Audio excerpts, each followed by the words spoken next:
நானும் வீட்டை க்ளீன் பண்ணி முடிச்ச பாட்டியே காணோம். சரி இன்னைக்கு ட்ரெஸ்ஸிங் டேபிள் கொஞ்சம் வந்து மெர்சியா இருந்தது. சரி அதுவும் எல்லாம் க்ளீன் பண்ணி வச்சிடலாம்னு சொல்லிட்டு க்ளீன் பண்ணிட்டு வீடெல்லாம் கூட்டி விட்டுட்டு மதிய லஞ்சுக்கு வந்து ப்ரிப்பேர் பண்ண கிச்சனுக்கு போயிட்டாங்க. இன்னைக்கு வந்து பாத்தீங்கன்னா மண் பாத்திரத்துல பாசிப்பருப்பு குழம்பு தான் வச்சேன்.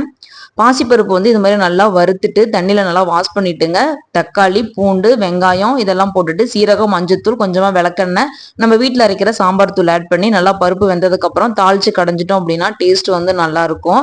இன்னைக்கு நான் வந்துட்டு ஒரு ரெமெடி எப்பயுமே வீட்டில் செஞ்சு வைப்பாங்க. அது வந்து உங்களோட நான் ஷேர் பண்றேன். உங்களுக்கு யூஸ்ஃபுல்லா இருந்ததுன்னா நீங்களும் யூஸ் பண்ணி பாருங்க.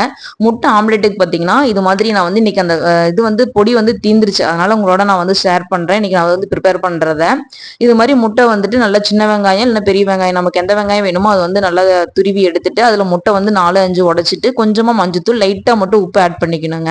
நல்லா முட்டையை வந்து மிக்ஸ் பண்ணிட்டு நம்ம வந்து இந்த மசாலா ரெடி பண்றதுக்கு வந்து பாத்தீங்கன்னா கொஞ்சமா உப்பு அதுலயே போட்டிருக்கோம். அதனால இதுல லைட்டா உப்பு, 1 ஸ்பூன் மட்டன் மசாலா, 1 ஸ்பூன் மிளகாத்தூள், 1 ஸ்பூன் வந்து கறி மசால் தூள், கொஞ்சமா வந்து சிக்கன் மசாலா, பெப்பர் தூள் எல்லாமே வந்துட்டு ஒவ்வொரு ஸ்பூன் ஆட் பண்ணி நல்லா மிக்ஸ் பண்ணி இது மாதிரி நம்ம பெப்பர் போட்டு வைப்போம் இல்லைங்க, அந்த பெப்பர் கண்டெய்னர்ல வந்து போட்டுட்டு முட்டை ஆம்லெட் ஊத்தும் போது இதை வந்து லைட்டா தூவிட்டு நம்ம அப்படியே ஆம்லெட் திருப்பி சாப்பிட்டோம்னா டேஸ்ட் வந்து நல்லா இருக்கும். இந்த ரெமெடி உங்களுக்கு யூஸ்ஃபுல்லா இருந்ததுன்னா கண்டிப்பா இதே மெத்தட்ல நீங்களும் ட்ரை